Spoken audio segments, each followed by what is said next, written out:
इस वाले में हमको पढ़ना है कि पादप, जिस तरह मैं बताया आपको कि उत्तक जो होते हैं उनके दो प्रकार होते हैं, पादप उत्तक और जंतु उत्तक। तो पादप उत्तक के भी दो प्रकार होते हैं, ठीक है। इस वाले लेक्चर में हम पढ़ेंगे कि पादप उत्तक क्या कौन कौन से हैं और क्या क्या प्रकार हैं उनके, ठीक है। तो अभी जंतु उत्तक को हम लोग साइड में रखते हैं, पहले हम पादप उत्तक को अच्छी तरह से पढ़ते हैं। तो जो आपके पादप उत्तक हैं, ठीक है, पादप उत्तक के दो प्रकार होते हैं। कौन कौन से? एक तो होगा आपका विभाज्य उत्तक और दूसरा जो मेरा है उसे कहते हैं हम लोग स्थायी उत्तक, ठीक है। कौन कौन सा है? तो मैं फिर से बोल रहा हूँ, एक है हमारा पादप उत्तक जिसके दो प्रकार हैं, विभाज्य उत्तक और दूसरा है स्थायी उत्तक। अब ये जो विभाज्य उत्तक लिखा हुआ है, ठीक है, ये वाला जो सेक्शन है, ठीक है, विभाज्य, अगर मैं इसको दो भागों में बांटूंगा ना तो एक होगा आपका विभाज्य, मतलब होता है यानी जो चीज़ विभाजित हो जाए, ठीक है। एक तो वो होगा जो विभाजित हो जाए। तो क्या विभाजित होगा? सीधी सी बात है, विभाज्य उत्तक दो चीज़ों से मिलकर बना है, एक तो विभाजित, दूसरा मेरा क्या है, एक तो है मेरा उत्तक, यानी ऐसे उत्तक जो कहीं किसी एक जगह पे जाके विभाजित हो जाए, या फिर उत्तकों का वह समूह जो पहले कुछ, यानी उत्तक एक निश्चित स्थान पर जाकर विभाजित हो जाते हों और फिर वापस विभाजित, और उनके पास इतनी शक्ति ना बचे कि वो फिर से विभाजित हो जाए, ठीक है। मैं आपको एक उदाहरण लेके समझाऊंगा।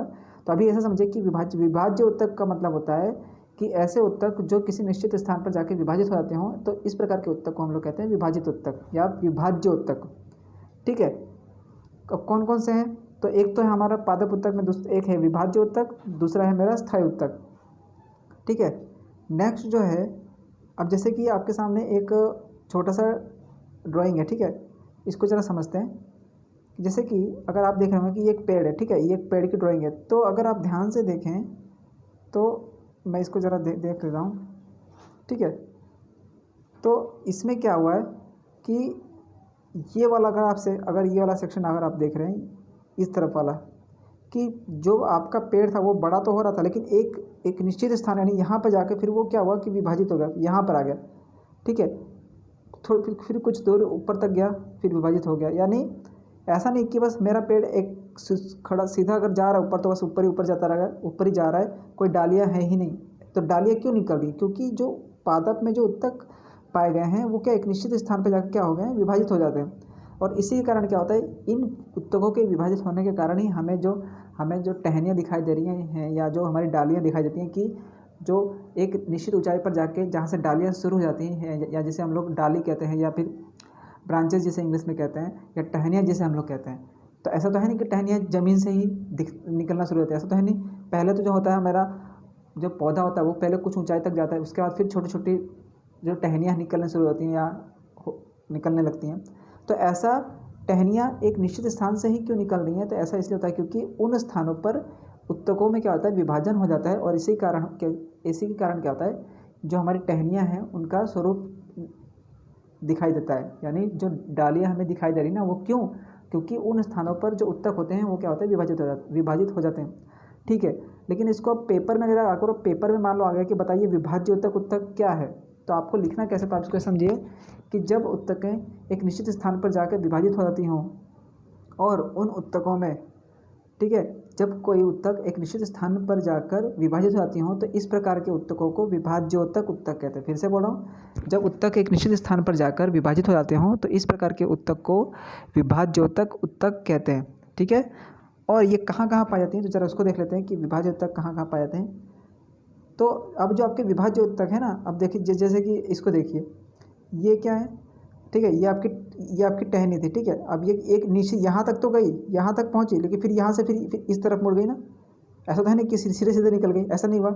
यहाँ पे जाके फिर क्या हुआ, फिर यहाँ पे क्या विभाजित हो गया, और फिर यहाँ से एक नई टहनी निकली है, फिर कुछ दूर जाके फिर ये ऊपर चली गई, और फिर यहाँ से एक नई, यानी यहाँ पर जो स्थान आपको दिख रहा है ना, ये वाला स्थान जहाँ से नई आपको टहनी दिख रही है, ये वाली, ये क्यों हुआ? क्योंकि इन स्थानों पर क्या पाया गया, विभाज्य उत्तक पाया गया। यानी यहाँ पर जो उत्तक थे वो क्या हो गए, विभाजित हो गए, और इसी कारण यहाँ से एक नया उत्तकों का स्वरूप, या कह सकते हैं कि एक नए उत्तकों का समूह जो है वो निर्माण होना शुरू हुआ, और इसी के कारण हमें क्या हुआ, एक नई टहनी या एक डाली के रूप में हमें एक रचना दिखाई देती है। तो ऐसा क्यों?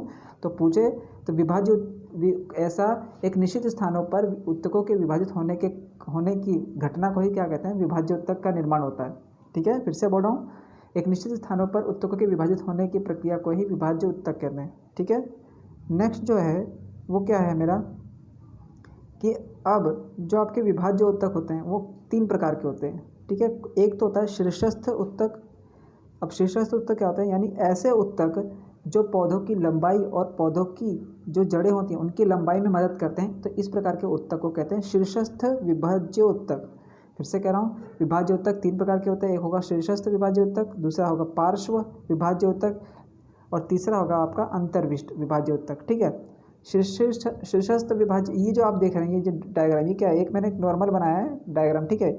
इसको आप उतना ध्यान मत दीजिएगा। ये एक पेड़ के लिए मैंने आपको समझाने के लिए बनाया कि ये एक यहाँ भाई पेड़ है, उसकी कुछ डालियाँ हैं, उसकी कुछ जड़ें हैं।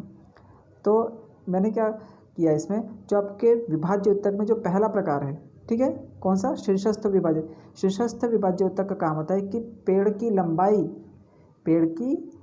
लंबाई और पेड़ की जड़ों की लंबाई में जो वृद्धि होती है वो कौन से उत्तक के कारण होती है, तो शीर्षस्थ विभाज्य उत्तक, ठीक है। ये क्या करते हैं, तो पेड़ की लंबाई यानी तनों की लंबाई को और जड़ों की लंबाई को बढ़ाने में मदद करते हैं। कौन से उत्तक, तो शीर्षस्थ विभाज्य उत्तक। दूसरे हैं हमारे पार्श्व विभाज्य उत्तक। पार्श्व विभाज्य उत्तक क्या करते हैं, तो ये क्या करते हैं, जो तनों की चौड़ाई होती है, पार्श्व विभाज्य उत्तक ये तनों की चौड़ाई को क्या करते हैं, उसकी चौड़ाई में वृद्धि करते हैं और आपकी जड़ों की जो मोटाई होती है उसमें भी वृद्धि करते हैं। तो शीर्षस्थ में याद रखिए, शीर्षस्थ पेड़ों की तनों की लंबाई और जड़ों की लंबाई में वृद्धि करते हैं, जबकि पार्श्व क्या करते हैं, तो पेड़ों के जो तने होते हैं उनकी चौड़ाई, उन्हें उनकी मोटाई में वृद्धि करते हैं और जड़ों की भी मोटाई में वृद्धि करते हैं। तीसरा जो होता है आपका जो अंतर्विष्ट विभाज्य होता है, ये कहाँ पाया जाता है, तो ये होता है आपके पत्तियों के निचली सतह के, कहाँ होता है, अंतर्विष्ट विभाज्य उत्तक क्या होता है, ये होता है पत्तियों के निचली सतह पर होता है और टहनियों के दोनों ओर पाया जाता है, ठीक है। कहाँ कहाँ होगा, यह पत्तियों के आधार पे होता है और टहनियों के दोनों ओर पाए जाने वाले उत्तक को क्या कहते हैं, अंतर्विष्ट विभाज्य उत्तक। अब मैं फिर से एक बार रिवीजन कर लेता हूँ, ठीक है। उत्तक के 2 प्रकार, पादप उत्तक होते हैं हमारे और जंतु उत्तक। इस वाले लेक्चर में हम लोग पढ़े पादप उत्तक के बारे में। पादप उत्तक के भी 2 प्रकार होते हैं, एक विभाज्य उत्तक होगा और एक होगा मेरा स्थायी उत्तक।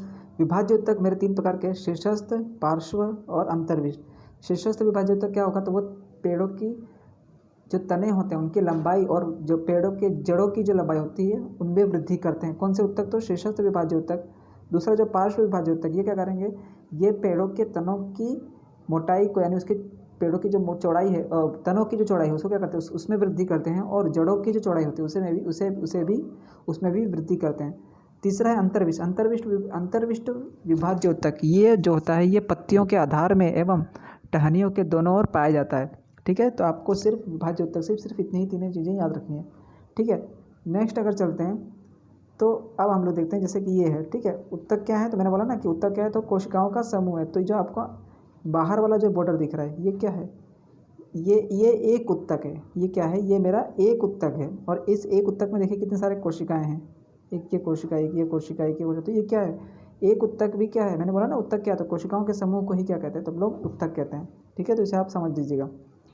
नेक्स्ट चलते हैं, तो जिस तरह से हम लोगों ने विभाज्य उत्तक के 3 प्रकार पढ़े, शीर्षस्थ विभाज्य उत्तक, पार्श्व विभाज्य उत्तक और अंतर्विष्ट विभाज्य उत्तक, उसी तरह से जो मैं अब, क्योंकि शीर्षस्थ वाला खत्म कर लिया हम लोगों ने, अब विभाज्य उत्तक वाला, तो अब एक जो लास्ट बचा वो क्या है हमारा, स्थायी उत्तक, ठीक है। स्थायी उत्तक की परिभाषा ऐसा समझिए कि जब अच्छा कोई पूछे कि स्थायी उत्तक की परिभाषा क्या है, तो आप ऐसा समझिए कि आपको ऐसा लिखना है कि जब विभाज्य उत्तक द्वारा बनी उत्तक की कोशिकाएं जब पुनः विभाजित होने की शक्ति खो देती हैं तो ऐसी कोशिकाएं ऐसी जो कोशिकाओं का जो समूह होते हैं वो स्थायी उत्तक का निर्माण करते हैं। मैं फिर से बोला हूँ, विभाज्य उत्तक द्वारा बनी कोशिकाओं का ऐसा समूह जो पुनः विभाजित होने की शक्ति खो देती हैं तो और एक निश्चित प्रकार का स्वरूप एवं आकार ले लेती हैं, तो इस प्रकार के उत्तक को स्थायी उत्तक कहते हैं, ठीक है। फिर से अगर नहीं होता तो आप लोग मुझे बताइएगा, तो मैं नेक्स्ट लेक्चर में इसको फिर से रिपोर्ट करूँगा, लेकिन मैं फिर से एक बार बोल दे रहा हूँ ताकि आपको यही याद हो जाए कि विभाज्य उत्तक द्वारा बनी कोशिकाओं का ऐसा समूह जो पुनः विभाजित होने की शक्ति खो देती है और एक निश्चित रूप एवं आकार ले लेती हैं, तो इस प्रकार के उत्तकों को स्थायी उत्तक कहते हैं। स्थायी का मतलब क्या होता है, यानी जो एक जगह पे विभाजित हो गया, यानी बस अब वहीं रहेंगे, अब दूसरी बार विभाजित नहीं होंगे, उसका स्थायी का मतलब क्या होता है, यानी एक जहाँ पर हैं बस वहीं पर रहेंगे। तो जो स्थायी उत्तक होते हैं वो 2 प्रकार के होते हैं, एक तो होगा आपका सरल स्थायी उत्तक, दूसरा होगा जटिल स्थायी उत्तक। ठीक है, मैं फिर से बोल रहा हूँ, स्थायी उत्तक के दो प्रकार, सरल स्थायी उत्तक और जटिल स्थायी उत्तक। अब हमको पढ़ना है कि सरल स्थायी उत्तक में कौन कौन से प्रकार आते हैं। ठीक है, अब इस सरल स्थायी उत्तक को पढ़ाने से पहले मैं एक बार फिर से रिवीजन कर दे रहा हूँ। उत्तक दो प्रकार के, पादप उत्तक, जंतु उत्तक। इस लेक्चर में पादप उत्तक के बारे में पढ़ रहे हैं। पादप उत्तक के दो प्रकार होते हैं, विभाज्य उत्तक और सरल और स्थायी उत्तक। फिर से बोल रहा हूँ, पादप उत्तक में दो ही उत्तक आएंगे पढ़ने आपको। उसके अंदर भले 2-3 टाइप के होते हैं, लेकिन आपको दो ही याद रखना है कि पादप उत्तक जो होते हैं वो उसमें दो प्रकार होते हैं। एक होगा आपका स्थायी उत्तक और दूसरा होगा विभाज्य उत्तक। विभाज्य उत्तक में हम लोग 3 पढ़े थे, शीर्षस्थ, पार्श्व और अंतर्विष्ट। शीर्षस्थ क्या होता है, पेड़ों की लंबाई, जड़ों की लंबाई में वृद्धि करते हैं। पार्श्व क्या करते हैं, पेड़ों के तनों की लंबाई यानी चौड़ाई को और जड़ों की चौड़ाई को वृद्धि करते हैं। अंतर्विष्ट क्या करते हैं, तो पत्तियों के आधार पर और टहनियों के दोनों ओर पाए जाते हैं एवं उनकी लंबाई को क्या करते हैं, वृद्धि करते हैं। तो इस तरह से विभाज्य उत्तक खत्म हो गया। फिर लास्ट जो बचा था वो था हमारा स्थायी उत्तक। स्थायी उत्तक की परिभाषा क्या थी कि विभाज्य उत्तक द्वारा बनी कोशिकाओं का ऐसा समूह जो पुनः विभाजित होने की शक्ति खो देता है एवं स्थायी रूप एवं आकार ले लेते हैं। तो इस प्रकार के उत्तकों के समूह को हम लोग क्या कहते हैं, तो स्थायी उत्तक कहते हैं। स्थायी उत्तक जो था वो 2 प्रकार के थे हम लोगों ने। स्थायी उत्तक 2 प्रकार के, सरल स्थायी उत्तक और दूसरा है जटिल स्थायी उत्तक। सरल स्थायी उत्तक के हम लोग पढ़ना है। तो सरल स्थायी उत्तक में पहला है जो हमारा वो है पेरेन्काइमा। ठीक है, पेरेन्काइमा पहला हमारा है पेरेन्काइमा। अब सर पेरेन्काइमा क्या होता है, तो जो पेरेन्काइमा होते हैं वो उत्तकों के जो आधार होता है, आधार यानी हम समझ लें ना कि किसी की अगर मान लो कोशिका अगर उत्तक है, उत्तक क्या है, कोशिकाओं का समूह है, तो उन कोशिकाओं को बांधने के लिए एक जगह पर रखने के लिए कुछ एक बाउंड्री जैसे कुछ लगाने, एक मुझे कुछ तो चाहिए जो चाहिए ना चारों तरफ से, जैसे हम लोगों ने पढ़ा था ना कोशिका भित्ति जो कोशिका की चारों तरफ होती है, उसी तरह से जो पेरेन्काइमा होते हैं वो क्या होते हैं, तो कोशिका के आधारीय पैकिंग का निर्माण करते हैं। क्या होता है, पेरेन्काइमा क्या करते हैं, तो कोशिका के आधारीय पैकिंग का निर्माण करते हैं। ठीक है, और याद रखिएगा कि जो पेरेन्काइमा उत्तक होते हैं ये क्या होते हैं, ये लंबे होते हैं और पतले होते हैं एवं जीवित होते हैं। पेरेन्काइमा उत्तक कैसे होते हैं, लंबे, पतले और जीवित होते हैं। इसके अलावा पेरेन्काइमा उत्तक की जो खास बात ये होती है कि पेरेन्काइमा जो उत्तक होते हैं इनके बीच ये एक ऐसे उत्तक होते हैं जिनके अंदर कोशिकाएं तो होती हैं, समूह तो होगा, लेकिन थोड़ा दूर तक रहेंगी कोशिकाएं का ऐसा समूह रहेगा और इनके बीच में जगह पाई जाती है। जैसे कि अगर मैं आपको उदाहरण से समझाऊँ, जैसे कि मान लीजिए ये है मान लीजिए ये एक पेरेन्काइमा उत्तक है, तो कोशिकाएं तो रहेंगी लेकिन दूर रहेंगी, यानी उनके बीच में मैं कह सकता हूँ कि खाली जगह पाई जाती है। तो इस प्रकार जो पेरेन्काइमा उत्तक होते हैं उनके उत्तकों के बीच क्या होता है, उनके जो कोशिकाएं होती हैं, पेरेन्काइमा उत्तक की जो कोशिकाएं होती हैं उनके बीच क्या होता है, खाली स्थान पाया जाता है और इस खाली स्थान का उपयोग वो लोग भोजन के संचय के लिए करते हैं। तो आपसे क्वेश्चन पूछे कि किस प्रकार के सरल स्थायी उत्तक होते हैं जो भोजन का संचय करते हैं, तो आपको उत्तर लगाना है पेरेन्काइमा उत्तक की जो कोशिकाएं होती हैं उनके बीच रिक्त स्थान जो होता है वो अधिक पाया जाता है। ठीक है, तो आपको ये याद रखना है। और दूसरा हमारा है क्लोरेन्काइमा। बस पेरेन्काइमा अगर आपको याद है ना, तो पेरेन्काइमा से ही आपको क्लोरेन्काइमा याद हो जाएगा। क्लोरेन्काइमा आप देख रहे हो तो आपको क्लोरोफिल याद आ रहा होगा, ठीक है, क्लोरोफिल में भी आधा क होता है, क्लोरो की स्पेलिंग में र होता है। तो पेरेन्काइमा मैंने क्या बताया कि पेरेन्काइमा जो होते हैं ये पादप उत्तकों के आधारीय पैकिंग का निर्माण करते हैं। इनकी कोशिकाओं के बीच अधिक स्थान पाया था और इन्हीं खाली जगह में क्या होता है, इन्हीं रिक्त स्थानों में क्या करते हैं, वो भोजन बना के इसके अंदर भोजन का संचय करते हैं। तो अब ऐसे आप क्या रखना है कि अगर इन रिक्त स्थानों में मान लो क्लोरोफिल पाया गया है, भोजन की जगह मान लो क्लोरोफिल पाया गया, तो इस प्रकार के पेरेन्काइमा उत्तकों को क्लोरेन्काइमा उत्तक कहते हैं। ठीक है, मैं याद रखना, जिन पेरेन्काइमा उत्तकों में क्लोरोफिल पाया जाता है तो इस प्रकार के पेरेन्काइमा उत्तकों को क्लोरेन्काइमा उत्तक कहते हैं। फिर से, जिन पेरेन्काइमा उत्तकों में क्लोरोफिल पाया जाता है और ऐसे पेरेन्काइमा उत्तक जो प्रकाश संश्लेषण करते हैं, सीधी सी बात, अगर क्लोरोफिल पाया जाएगा तो सीधी सी बात है प्रकाश संश्लेषण तो करेंगे। तो जिन पेरेन्काइमा उत्तकों में क्लोरोफिल पाया जाएगा, इस प्रकार के पेरेन्काइमा उत्तकों को क्लोरोफिल या फिर क्लोरेन्काइमा उत्तक कहते हैं। ठीक है, तो ये हो गया हमारा क्लोरेन्काइमा। ठीक है, नेक्स्ट जो है हमारा वो है एरेन्काइमा। ठीक है, एरेन्काइमा को याद रखने के लिए आप इससे याद रखिए ट्रिक से। एरेन, अगर आपको याद होगा एयर का मतलब क्या होता है, हवा, यानी जो चीज़ हल्की होती है और जो चीज़ एक तरह से समझिए कि हवा क्या हल्की होगी, और अगर मान लो कि जैसे गुब्बारा होता है, गुब्बारे में कैसा है, अगर आपने गुब्बारे में हवा भर दी, पानी भर दिया तो डूबेगा तो है नहीं, वो तैरेगा। तो ऐसे, तो अगर अब उसी पेरेन्काइमा से ही मान लो ऐसा पेरेन्काइमा होता है जिसके अंदर बहुत कम कोशिकाएं हैं, यानी उनके बीच खाली जगह बहुत है, और उन खाली जगह में मान लो हवा भरी हुई है, फिर से बोल रहा हूँ, ऐसे पैरेन्काइमा उत्तक जिनके बीच यानी अब किताब में तो मध्य लिखा हुआ, लेकिन आप लोग ये समझिए कि जिन पैरेन्काइमा उत्तकों के मध्य या बीच में हवा की बड़ी गुहिकाएँ पाई जाती है। गुहिकाएँ मतलब होती है कि रिक्त स्थान में हवा की बड़ी बड़ी नलिकाएँ पाई जाती हैं। तो इस प्रकार के उत्तक क्या करते हैं, ये वाले उत्तक कहाँ पाए जाएंगे, तो आपने ऐसे जितने भी पौधे जो आपने पानी में देखे होंगे ना, जो तैरते रहते हैं, वो सभी उन सभी पौधों में कौन सा उत्तक पाया जाता है, तो आपका एरेनकाइमा। याद रखिएगा, एरेंस यानी एरेंस या एयर यानी एयर यानी ऐसे पैरेन्काइमा उत्तक जिनके मध्य हवा की बड़ी गुहिकाएँ पाई जाती हों। इस प्रकार तो और इस प्रकार के जो उत्तक होते हैं वो जलीय पौधे में पाए जाते हैं, जो उन्हें पानी में तैरने के लिए क्या करते हैं, मदद करते हैं। और इन सभी प्रकार के पैरेन्काइमा उत्तकों को हम लोग कहते हैं एरेनकाइमा उत्तक। ठीक है, सो आई होप आपको वो अब समझ में आ गया होगा। ठीक है, नेक्स्ट जो है हमारा वो है कोलेनकाइमा। ठीक है, कोलेनकाइमा से ऐसा समझिए को, ठीक है, आपने एक शब्द सुना होगा मुलायम, यानी बहुत ही नरम। यानी जो जैसे कि आपने देखा होगा कि जो नए नए पौधे होते हैं उनकी जो पत्तियां होती हैं वो बहुत ही नरम होते हैं, आप ऐसे कैसे भी मोड़ लीजिए हैं तो वो टूटती नहीं है, वो मुड़ जाएंगे लेकिन टूटेंगे नहीं। तो ये जो कोलेनकाइमा उत्तक होता है ना, ये कहाँ पाता है, तो ये जो टहनियाँ होती हैं, जो नरम टहनियाँ होती हैं या फिर जो आपकी पत्तियाँ होती हैं जो आपकी टूटती नहीं है, वो मुड़ जाएंगे लेकिन टूटेंगे नहीं। तो पौधों के नरम वाले भागों अर्थात टहनियों एवं पत्तियों में कौन सा उत्तक पाया जाएगा, तो कोलेनकाइमा। कोलेनकाइमा शब्द से जहाँ देखिए कोलेनकाइमा और क्लोरेनकाइमा में आपको दिक्कत होगा, तो आप ऐसे या रखिएगा कि क्लोरेनकाइमा में क्लोरोफिल वाला र भी र आता है, जबकि कोलेनकाइमा में कहीं भी र नहीं आता है। ठीक है, कोलेनकाइमा में न आता है, जबकि क्लोरोफिल वाले में र होता है आपके क्लोरेनकाइमा।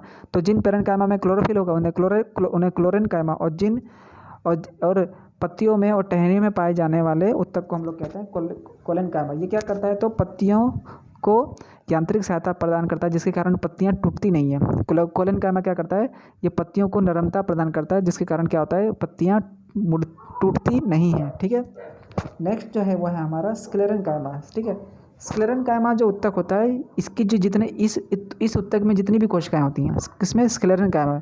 स्क्लेरेनकाइमा में पाए जाने वाले उत्तक में जितनी भी कोशिकाएं होती हैं, जैसे कि मान लो अगर ये स्क्लेरेनकाइमा है, तो स्क्लेरेनकाइमा के अंदर जितनी भी कोशिकाएं होंगी वो सब क्या होंगी, तो सब के सब मृत होंगे। एक क्वेश्चन बहुत ही रेलवे में पूछते हैं बार बार कि उस सरल स्थायी उत्तक का नाम बताइए जिसमें पाई जाने वाली कोशिकाएं मृत होती हैं। ठीक है, तो आपको ऑप्शन में कोलेनकाइमा, पैरेन्काइमा, एरेनकाइमा देगा और एक ऑप्शन आपको स्क्लेरेनकाइमा भी देगा। तो स्क्लेरेनकाइमा उत्तक जो होता है, इस उत्तक में पाई जाने वाली जो कोशिकाएं होती हैं वो क्या होती हैं, मृत होती हैं। ठीक है, तो याद रखना। स्क्लेरेनकाइमा का कोई उदाहरण तो आपने देखा होगा, जो आपके नारियल होता है ना, जो आप मार्केट से खरीद लाते हैं, तो उसके जो रेशे होते हैं उसमें कौन सा उत्तक पाया जाता है, तो वो क्या होता है, तो हमारा स्क्लेरेनकाइमा ही होता है। ठीक है, तो याद रखिएगा, स्क्लेरेनकाइमा उत्तक में पाई जाने वाली कोशिकाएं क्या होती हैं, अधिकांश रूप से मृत होती हैं। और स्क्लेरेनकाइमा में एक तत्व पाया जाता है जिसे बोलते हैं लिग्निन। ये आप लोग याद रखिएगा, स्क्लेरेनकाइमा में क्या पाया जाता है, तो लिग्निन नामक एक तत्व पाया जाता है। ये क्या करता है, तो ये कोशिकाओं को क्या करता है, मजबूती प्रदान करता है। ठीक है, क्या करता है, लिग्निन क्या करता है, ये कोशिकाओं को मजबूती प्रदान करता है। और ये कौन से उत्तक में पाया जाता है, तो आपके स्क्लेरेनकाइमा में पाया जाता है। ठीक है, सो आई होप आप लोगों को समझ में आ गया होगा। तो ये जो है, ये जितने भी हैं आपके, ये सब क्या है, तो आपके प्रकार हैं। ठीक है, और दूसरा जो आपको मैं समझाना था कि आपके जो भी आपके पेड़ पौधे होते हैं, ठीक है, जितने भी आपके पेड़ पौधे हैं, तो उनकी जो बाहरी त्वचा होती है, सभी पेड़ पौधों में जो बाहरी त्वचा होती है उससे वो किसकी बनी होती है, तो एपिडर्मिस की।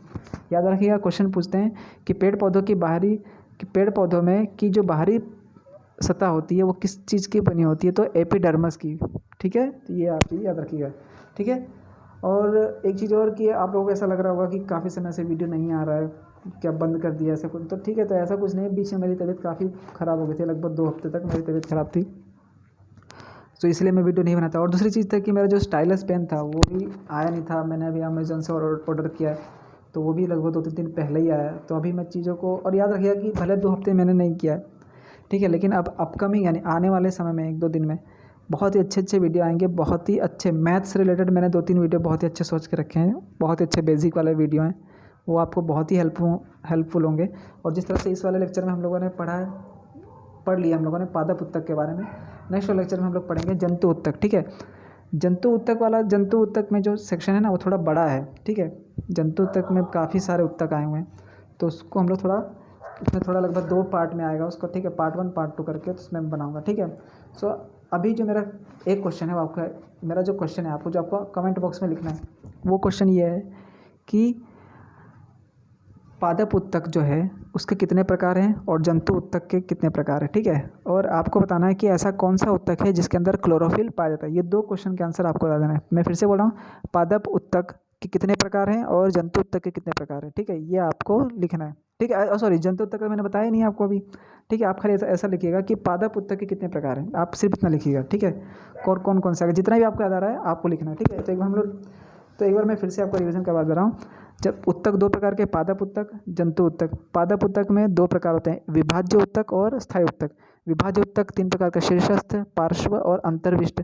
शीर्षस्थ क्या करते हैं, जो ऐसे ऐसे उत्तक जो पौधों की लंबाई और तनों, जो पौधों के तनों की लंबाई और जड़ों की लंबाई को वृद्धि करते हैं, ऐसे उत्तकों को शीर्षस्थ। पार्श्व क्या करते हैं, तो वो आपके पेड़ों के तनों की चौड़ाई यानी उसकी मोटाई में और जड़ों की मोटाई में वृद्धि करते हैं। अंतर्विष्ट क्या करते हैं, तो ये पत्तियों के